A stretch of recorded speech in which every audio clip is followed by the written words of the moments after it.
All right, guys, so today we're going to kind of do a close analysis of the Sorrow of War, specifically the discussion between Kien and the truck driver. So if you didn't read the last chapter in the packet, don't worry, we're going to read it together today. And we're going to utilize our prior knowledge of literary devices and fictional elements to explore the different themes. And so remember, a topic is a word and a theme is a sentence about the message about the topic, right? We're going to recap the information such as literary time period, which is what? What's the time period? Postmodern. What ism is it? Realism. Setting? No, I think It's during and after. Remember, there's two settings, but they're all in one place, right? Okay. So far, what was the tone? Remember, the tone is a feeling of the author.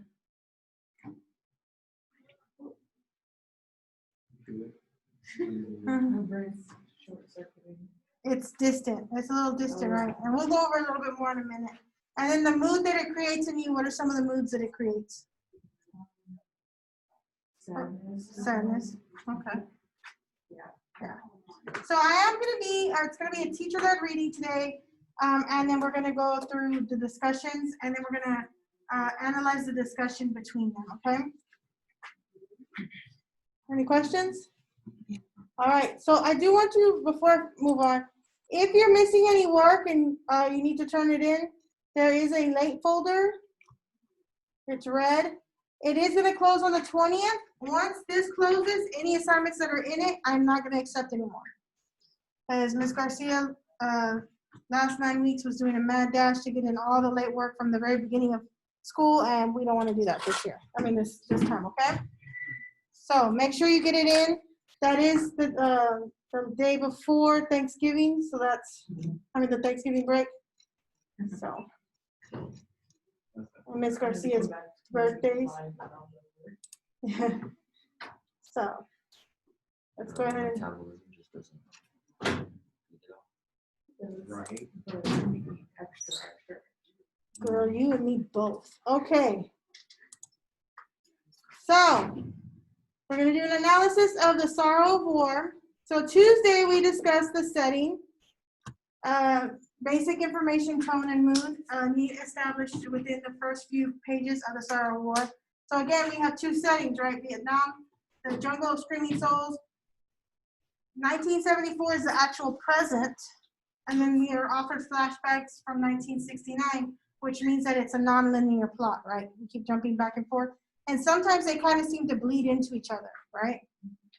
We also established that Kien has two different jobs. So in 1974, he's a soldier in the Missing in Action Remains Gathering team. But in 69, he's actually a soldier or a commander of the 27th Battalion, right? So we established that the tone that needs sense is distant and emotionless. Because even though he's recounting these crazy events, right? He's very vivid. He never actually puts any emotion himself into it, right? We never see that the author himself is falling apart. But the mood is eerie.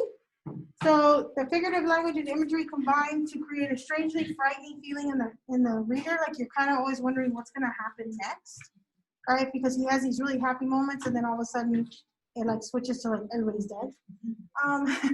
Oppressive, because a lot of times he's talking about how the war and then the setting itself is kind of closing in on him. And we're going to see some of that again today when we're talking about the discussion.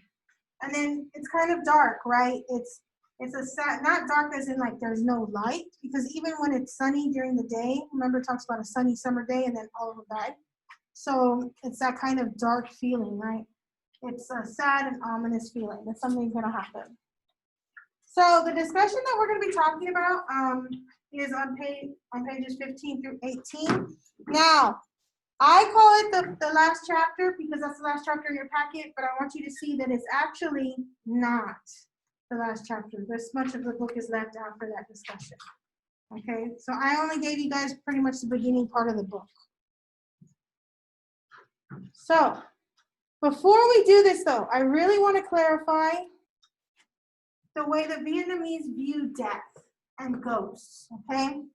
So, according to the companion website for the Sorrow of War, ghosts wander the earth if they have died in an unnatural way, especially if they died away from their homes. If a ghost isn't ritualized properly, that is, given what they need and buried in a specific location, they stay as roaming ghosts rather than becoming ancestors. The dead that are buried away from home or not buried at all will also continue to roam the earth. It is important for the dead to receive proper rituals, otherwise they will not rest and make their presence known to the people of the land. Those who died in war then may still be at no rest in Vietnam. So it kind of makes sense why they're spending all this time going to get these bodies, right? There's an extra sense to it. But it also explains why they believe there's so many spirits and ghosts, right? Because a lot of these men, they died away from home. But also, do you remember in the things they carried, what was O'Brien doing when at the end of the last chapter that we read with him? What was his job?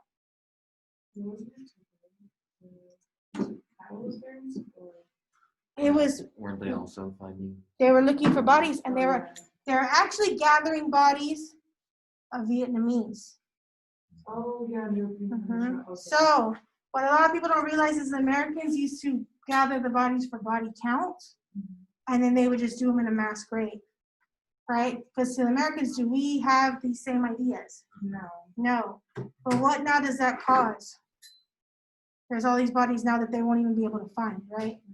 So that adds to the number of souls that they're looking for, right? Also, the Center for Global Education explains, little distinction was made between the worlds of the living and the dead. In death, one did not pass away. Instead, one passed from onto another world, very close still to the land of the living. If one had led a good life, one could pass the merit on to, thus accumulated onto one's descendants. Conversely, the progeny, or the people that are their ancestors or their children, the wicked person would suffer misfortune until all the evil had been expiated. The spirits of the dead could be called back by spirit mediums, trance masters, and other religious specialists to give advice to the living. If properly buried and worshipped, the dead would be happy to remain in their realm and act as benevolent spirits for their progeny. But those that died alone and neglected, and to whom no worship was given, disturbed the dead and preyed on the living. So, if we think about the jungle of screaming souls and that clearing when all those men died, right? If they're not all gathered, which one do you think they're going to be, the good or the bad? The bad, the ones that kind of prey on people, right? So you can kind of see why there's this kind of like ominous feeling to that jungle, right? There's all these souls. I want you to keep both of these things in mind when we're reading the discussion between Kien and the driver, because they're going to be talking about what they're doing. And I want you to think about how it influences the men. So I'm going to read it to you, but you can follow, if you're online, you can follow along here, or you can pull it up on your packets, or you can just listen, okay? But pay close attention because we're going to have a discussion in between it, right? Any questions? All right.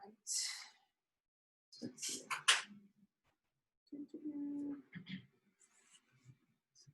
Kien, what the hell makes you cry so loud? The truck driver's beefy hand pushed through the hammock onto Kien's shoulder, shaking him awake. Get up, get ready, quick. Kien slowly opened his eyes. The dark rings under them revealed deep exhaustion. The painful memory of the dream throbbed against his temples. After some minutes, he got up, then slowly climbed down from the hammock and dropped from the back of the truck to the ground. Seeing how sluggish Kien ate, the driver sighed and said, "It's because you slept back there with nearly 50 bodies. You had nightmares, right?" "Yes, unbelievably horrible. I've had nightmares since joining this team, but last night's was the worst." So now what do we know? How many bodies did he sleep with? 50. Is that normal? No, right? Who wants to sleep above 50 bodies? And the jungle of screaming souls at that, right? Not in general. Just in general, but definitely not in the jungle of screaming souls, right? Now he also says something, it's unbelievably horrible, and he's been having trouble since he joined the team. That's reminiscent of O'Brien's story, right? Remember, he said the worst day of the war was when he had to go pick up all those bodies. Why do we think that is? I mean, you're having to see people like you fought with that have died, and then they're looking at the Vietnamese like, even though they're fighting against them, they're still people. Yeah. So remember, they kept trying to push death away from them. But if you're collecting bodies, can you really keep death that far away? No. No, right? Because remember, like in O'Brien's, they got helicoptered away, and then they didn't have to see it anymore. But now these bodies are right here in front of you. The same thing with Kien, right? There's 50 dead people underneath him. He cannot escape that, okay? No doubt, the driver said, waving his hand in a wide arc. This is the jungle of screaming souls. It looks empty and innocent, but in fact, it's crowded. There are so many ghosts and devils all over this battleground.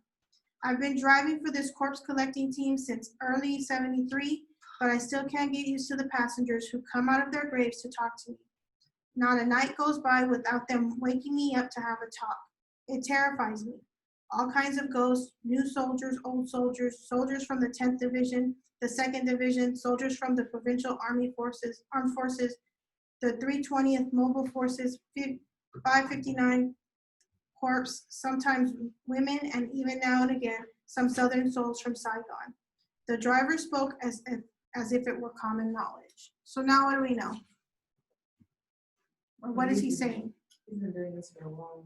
He's been doing it for a while, but he starts listing all these big divisions, right? And that indicates what happened to those divisions. They're all dead. They were wiped out, right? So to the Vietnamese, because remember, the American troops only got there towards the end, right? But Vietnam had been at war for a very long time by that time.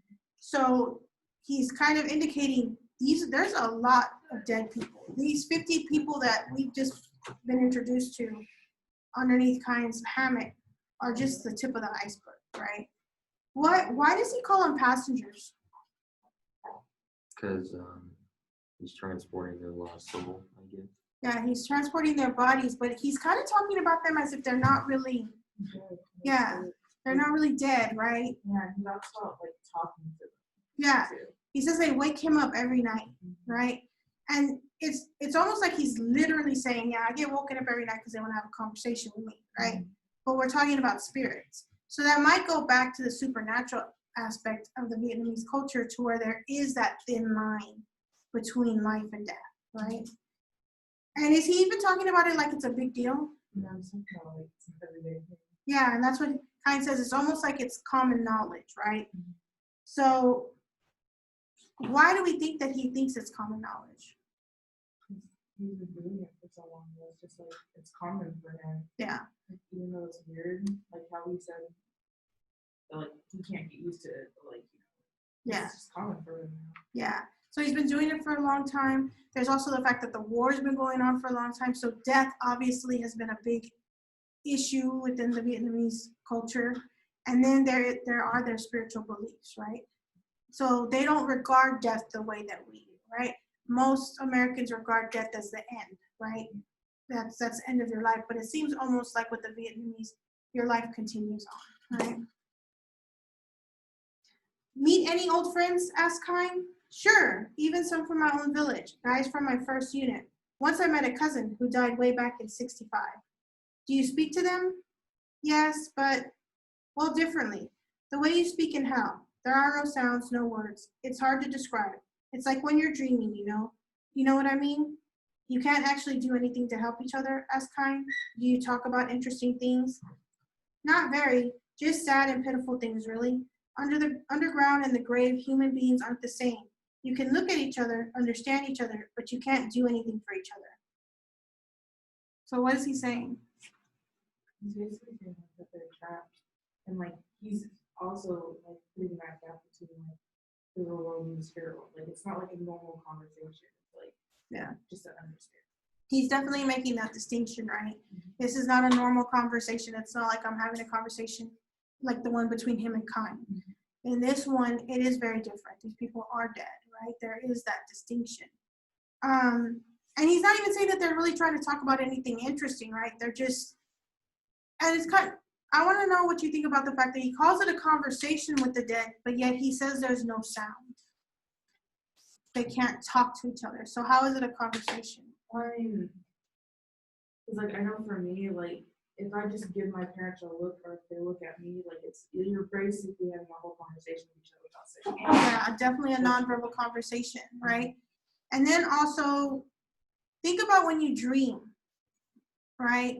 You're not kind of confined to the laws of when you're awake, right? To be able to truly communicate, we have to talk. But in your dreams, have you ever just, like, almost like you can hear each other, but Yeah. nobody's saying anything, Yeah. right? So it's almost like that he's having this conversation like in a dream world, okay? But he calls it hell. Why would it be hell? And he does say that there's ghosts and devils, so I mean, It's agony for them. Yeah, it could be agony for them, right? Because they've all died. He's not talking to people that passed peacefully, right? no. He's talking to people that died from war. So there's probably a lot of anguish, a lot of pain, a lot of confusion, right? So definitely. And you make a good point. And he's not the only one that says ghosts and devils. Yeah. Kien has mentioned this before. They don't just stop at ghosts, they say devils. And it might be because of the way they died, right? So if we found a way to tell them news of a victory, would they be happier? Kien asked. Come on. Even if we could, what would be the point? People in hell don't give a damn about wars. They don't remember killing. Killing is a career for the living, not the dead. Still, wouldn't peacetime be an ideal moment for the resurrection of all the dead? What? Peace? Damn it, peace is a tree that thrives only on the blood and bones of fallen comrades. The ones left behind in the Screaming Souls battlefields were the most honorable people. Without them, there would be no peace, the driver replied. So what are we starting to see the difference between Kien and the driver? Kien has hope for like the dead, but the driver doesn't. It just seems like he's like, nope, they're dead. They have nothing to do with this anymore. They don't care. Yeah. So very much the driver feels like they could care less about the war, right? To where Kien does seem to have hope for them, right? Like the resurrection, kind of like they're going to get to go where they're supposed to go. If they find out that there's peace and that the war is over, the driver is like, oh, I know. What do you think he means by he says things is killing is a career for the living, not the dead, and peace is a tree that thrives only on the blood and bones of fallen comrades. Well, I mean, they're fighting. The war is like right now for them. Like it's like at the end of the war, and like there can't be peace during war. It's like always after. Yeah, so it's almost like peace has to be built on war, right? You can't achieve peace without going to war first, it seems like he's saying, right? And in war, many people, innocent people, can die. Yeah. And that's what it's growing on. And then when he says that killing is a career for the living, not the dead, you know, that's very much indicating that humans do this to each other, not the dead, right? That's a rotten way to look at it. There are so many good people, so many yet to be born, so many survivors now trying to live decent lives. Otherwise, it's not been worth it. I mean, what's peace for? Or what's fighting for, Kien asked.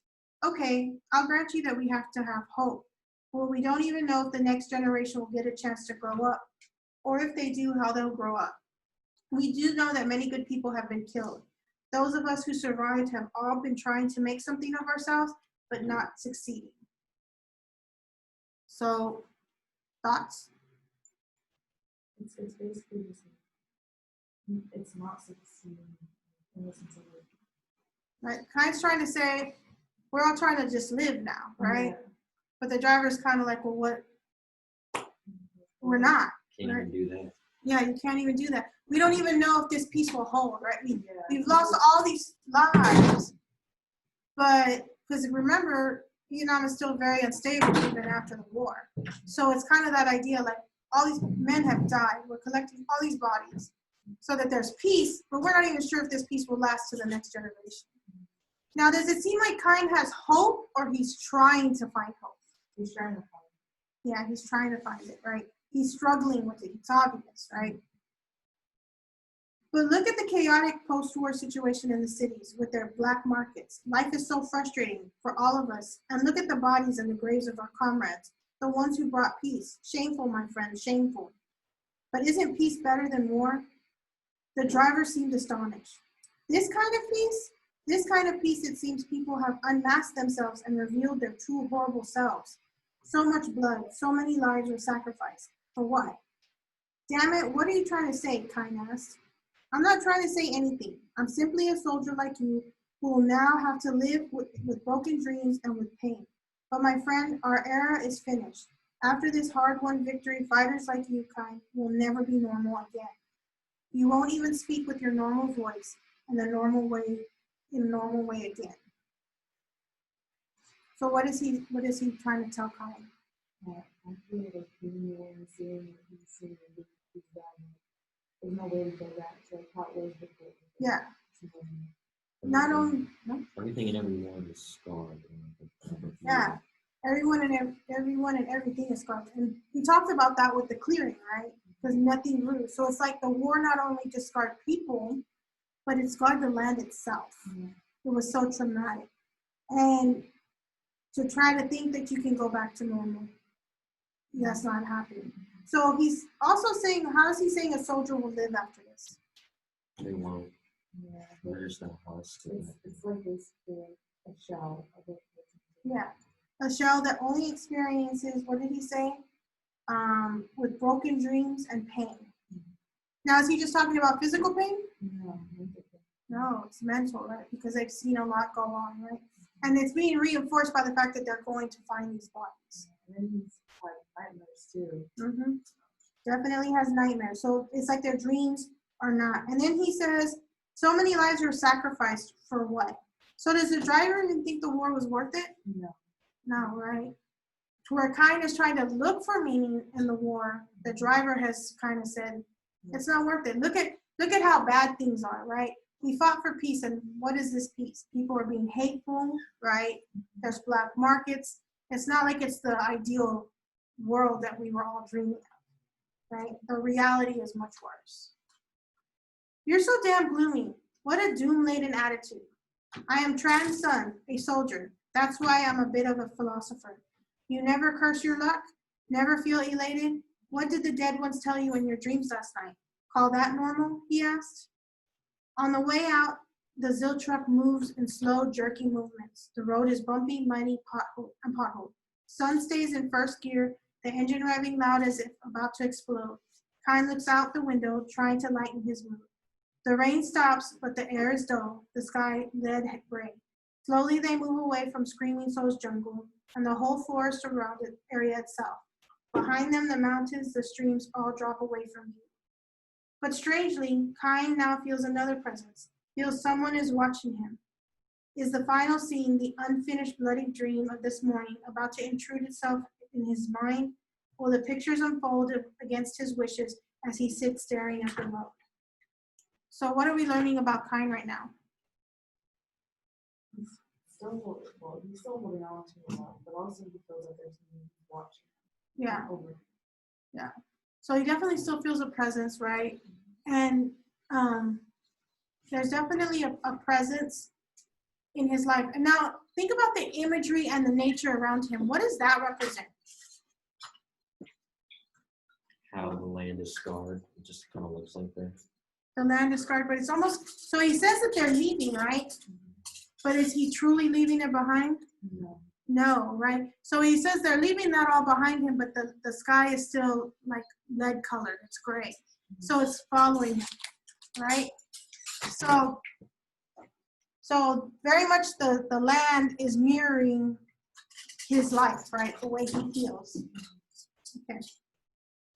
So Kien called to Sun over the roar of the engine, asking if he'd be finished with MIA work after his tour of duty. Not sure. There's a lot of paperwork to do. What are your plans? First, finish school. That means evening classes. Then try the university entrance exams. Right now, my only skills are firing with submachine guns and collecting bodies. What about you? Will you keep driving? The truck reached a drier section of road, and Sun was able to go up a gear, dropping the loud engine revs.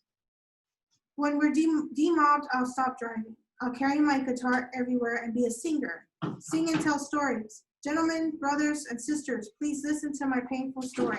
Then I'll sing you a horror story of our times.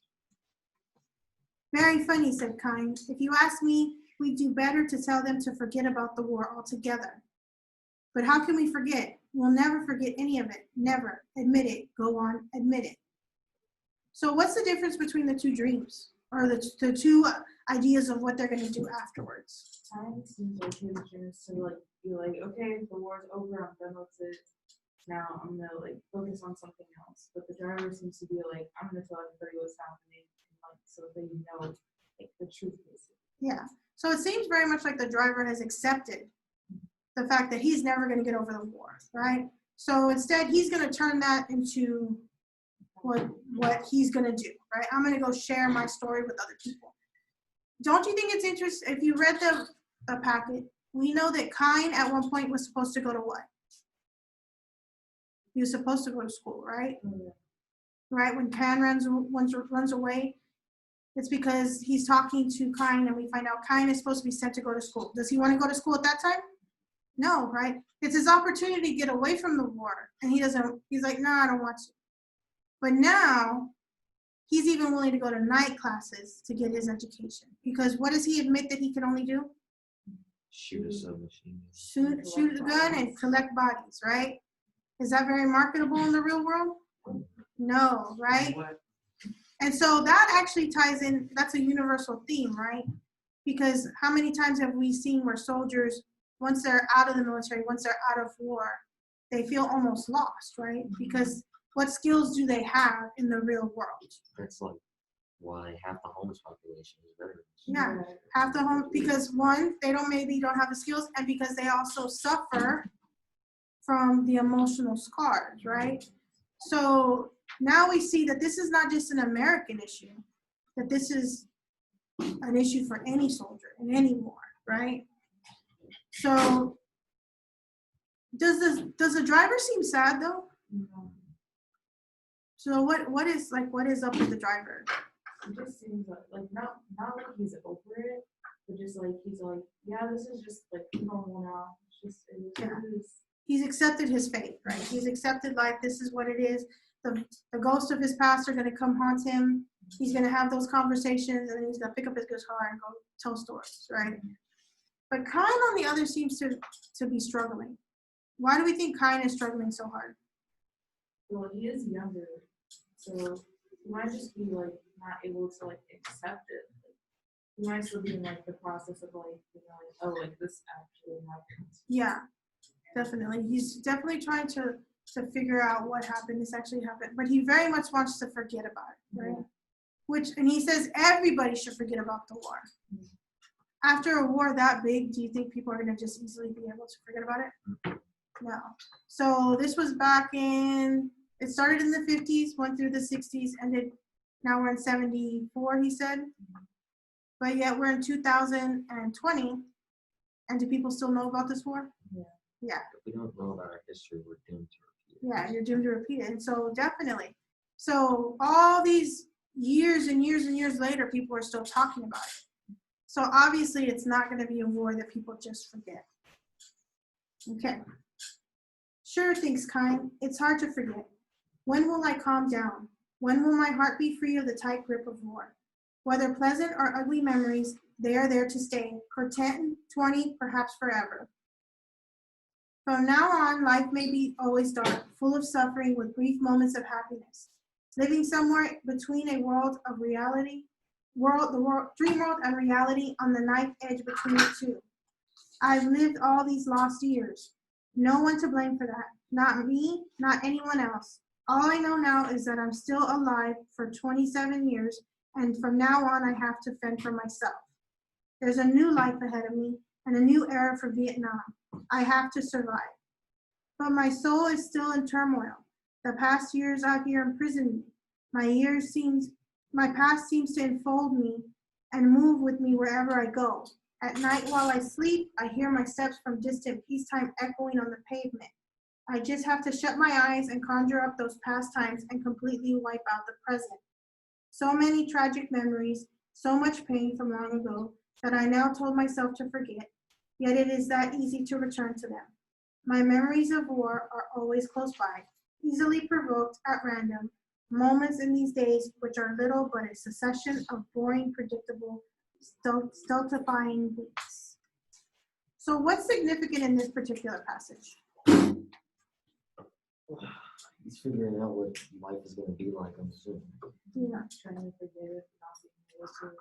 Well, it's almost like he's starting to accept it, right? Yes. Yeah. The words of the driver have kind of gotten to him. He's starting to realize I can do what I want, but it's always going to follow me.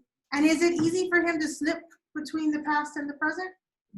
Yeah, very easy, right? It's like he says it again, like he's stuck between the real world and the dream world, right? But it's not necessarily dreams, they're his memories.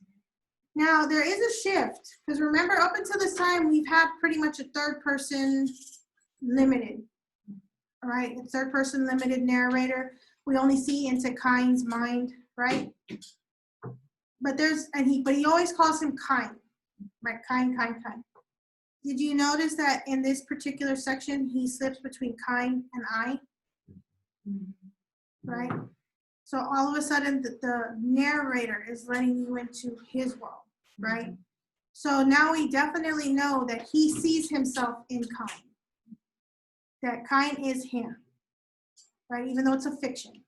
So to where the difference is with O'Brien, we never really got an I thing, right? It was the men. We got into Lieutenant Cross, but we never really knew where O'Brien stood. Yes? What about that one? Oh, well, that one chapter was about him, but it didn't really go into it. Yeah, it kind of was where he takes a break and tells you as an author, here's my message to you, right? That good form was what it was called. That's the only time we see that. But he doesn't actually say, this is my thinking on it, right? But here we actually get into a glimpse. And is this a happy existence? No, right? He says there's few happy moments. Most of them are ugly, right? And what would that be like to be living in between this world? To always be trapped between that dream world and the real world. One, probably really confusing, but two, kind of traumatizing. Like, you're constantly just like, you wake up and like, you think that you're in the war, but Yeah. you're not. You know that feeling when you just wake up and you're kind of still sleepy?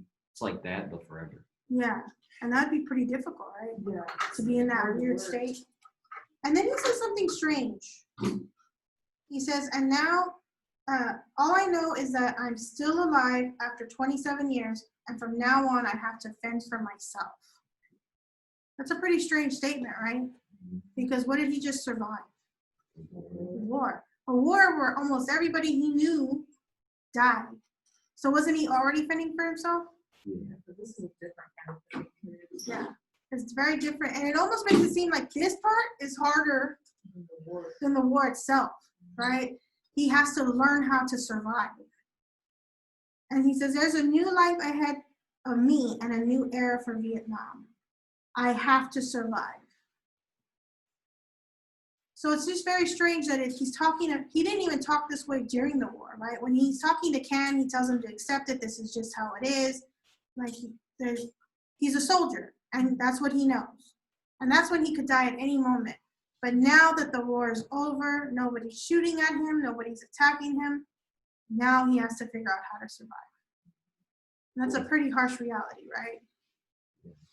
And it seems like maybe this is just another, and he also talks about grip. Have you noticed that even when he talked about the jungle and closing in on him, dreams weren't closing in on him, now this grips him.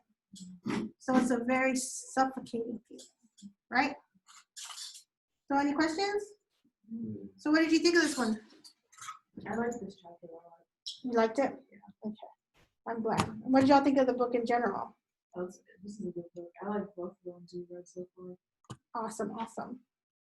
So we can kind of just go over these questions real quick. We kind of discussed them throughout the chapter, but think about the way they talk about the dead. Based on what you learned about how Vietnamese regard death and ghosts, what can you infer about how they feel about the dead soldiers they're collecting? They feel like they're helping them, like so that they can like they're just taking like souls out. Like you might not be able to get all of them. They're gonna at least try and help some. Yeah, they're definitely trying to help out their fellow soldiers, right? Instead of just leaving them there to wander, they're hoping. And there is a point where they talk about that they follow a ritual when they bury them. They may not bury them at home, but they find a certain place and they bury them and they have a ritual. So they very much are trying to help them. So think about the driver's outlook on war and peace. Is he justifying the way he thinks? Do you agree or disagree with any of the statements? I agree that you can't move on, but I don't like how he's depressed all the time. He just makes negative statements all the time. I mean, I feel like that is like his outlook on the war is like he didn't really fight, but he was like he had to pick up a bunch of bodies. He's seen and talked to like spirits and ghosts. So I mean, he really doesn't have a happy outlook. Like he really can't have a happy outlook on anything. He's like he's okay with it, and he's like, this is just who I am now. This is what I have to deal with. But I mean, at least he's trying to like make like a living basically out of it. Yeah. Once he's done. So he's kind of more accepting. But Garen, you say that he accepts it, but he's just, you don't like how he's making the comments, right? Yeah, because like you can, it's the mindset of people that makes them sad all the time. If you stop thinking sad, then you're not going to. Well, I mean, sometimes it takes a little longer, but you know what I'm saying. If he says, like, if he, since you're in a war too, yeah, Yeah. if he says, So that's nothing so will that's be a good common, after yeah. this. So that's a common idea. It's like, well, just think happier thoughts, do this. But in reality, is he struggling internally? The driver? He's not truly struggling as much as Kien is. So where Kien is very much trying to be like, happy thoughts, I'm gonna like sunshine, rainbows, right? And the war is just like, oh, right? And so definitely.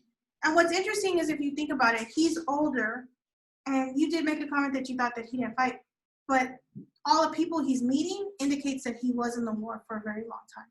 So he was a soldier, and they've just been kind of assigned this task. So do you think that Kien truly disagrees with the driver? Or does he just wish he could disagree with him? Yeah, I think he just wishes he could disagree. Like deep down, I feel like he knows what the driver's saying is like true. But like he's like, as we were saying previously, like he's just trying to be like happy and everything. Yes. So it is very much a sense of, he's like, no, it's not true, but it's one of those things that he just can't accept it, right? Have you ever had somebody tell you the truth and you're like, no, but deep down you're like, no, that's the truth. When famous people die. Yeah, exactly. When famous people, or even people close to you, you have that moment where it's like, no, right? Nope, can't happen, right? Just from like experience, right? So I have a cousin, David, who is a month and 4 days younger than me. We were pretty much like brother and sister growing up, right? And even though he wasn't around, like when we grew up, he lived in Corpus and I lived up here. We really didn't talk to each other that much, but it was always that sense that he's there. So he dies, right? He gets hit on his motorcycle by a drunk driver. And when they came and told me, right, my mom comes to my room and says, hey, David died. And I'm like, no, And for like hours, I was like, no, it's just not, no, because he's always there, right? Lies I would and know if this were true. Lies and deception. Yeah, lies and deception. Very much it was a lies and deception moment, right? I was like, I would know, right? Because I still think he's there. And so it is definitely that, but deep in my heart, I'm like, no, I know this is true. But it's not until it's the idea of accepting it makes it real. So maybe that's what Kien is trying to do, is keep it from being real, right? Based on their discussion, how did the war affect the men, and who do you think is handling life better after the war? I think the war affected them, like, of course it affected them pretty badly. Like, I don't think you can really get anything good out of the war. Yeah. Unless you like having nightmares. Yeah, Like, exactly. it just, I think like it kind of gives them another outlook of life too. Like, just like bad things happen too. Like, it's not always like good and everything. Yeah. And so when we think about who's handling it better, I think that at the beginning, the truck driver was handling it a bit better. Like, he could try and have a more positive outlook, but like he's older and he's been doing it for a lot longer, so it's probably like he's just like, yeah, I'm not going to be able to like see this any other way now. So yeah. might as well just live with this. And even at the beginning, one of the first time we actually meet the driver, what does he do super quick? He falls asleep. Oh yeah. Remember, he just passes Oh out. yeah, he just passed out. Kind struggle, and now he's all rested. Kind's over there trying to eat his breakfast all slow, dark eyes, hasn't slept. So it very much does indicate that maybe, just maybe, even though both men are affected, and actually the driver might have been affected longer, he's handling it a lot better. Okay. Based on what you have learned about Kind, do you think he can ever live a normal life? Why or why not? Yeah. I don't really think anybody after a war can live a normal life unless they get amnesia and forget about it all. Yeah. Like it's really way Yeah. difficult. It's changed who he is, right? He talks about peacetime, which was all those years ago. You know, it's almost like a fond memory. No. And then the truck driver even says his own voice won't be the same. So he's completely changed. So I agree. I don't think he'll ever be able to live a normal life. I think he'll live a life as normal as it can be in this situation, right? Because not only is he scarred, but the entire country is scarred. Yeah. Right? And so he has to live within that. So any questions? All right. So tomorrow we're going to do a character analysis together. If you want more information, these are the sources that I used. It's pretty interesting. But yeah, tomorrow we're going to do a character analysis together. So do make sure that you have a good idea of who Kien is, okay? And if you don't have any questions, you have independent time.